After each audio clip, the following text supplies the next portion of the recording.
own Jake from Zoodoo here.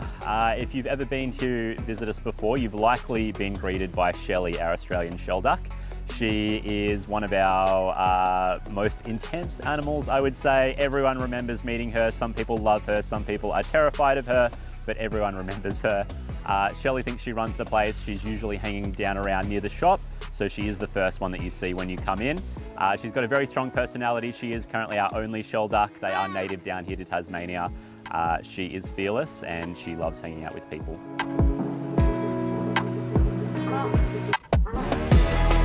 So Shelly arrived here as a duckling, so from only a couple of weeks old. That is why she's so comfortable and confident around people. She just kind of thinks she's a person basically, but she has been here basically her entire life. She is flighted, which means she can fly. She could leave easily if she wants to. She does enjoy circling around the park and up to our wildlife refuge occasionally, but she always returns here, probably for company, also for food as well. She does get looked after pretty well here.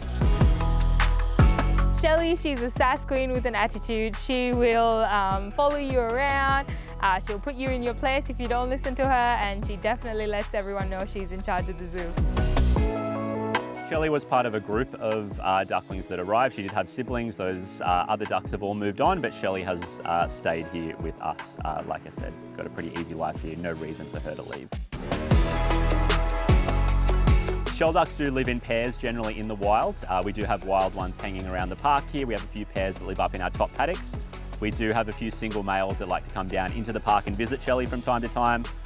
She does have a pretty strong personality, so she hasn't really, no one's caught her eye yet, but hopefully at some stage someone might live up to her standards, and you know, maybe in the future we might have a few little Shelly ducklings walking around the park. You'll hear Shelly before you see her from a mile away. She'll come up to you, she'll attack your feet, doesn't hurt, just a little bit of a tickle. She finds it a big game. So Shelly does think that she runs the park. She doesn't realise that she's an extremely small animal. She might occasionally run towards people, you know, maybe occasionally pecking at your shoes or boots.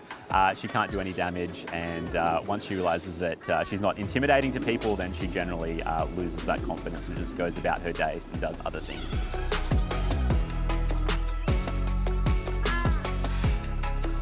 So Shelly, she's one of the more noisy occupants of the zoo. She's always following you around, but she doesn't follow anyone around as nearly as much as she follows Jake. I think if Jake wasn't here, she probably wouldn't be here either. So Shelly has taken a liking to me, I think mostly because I am the predominant keeper that feeds her, so she knows where her food comes from.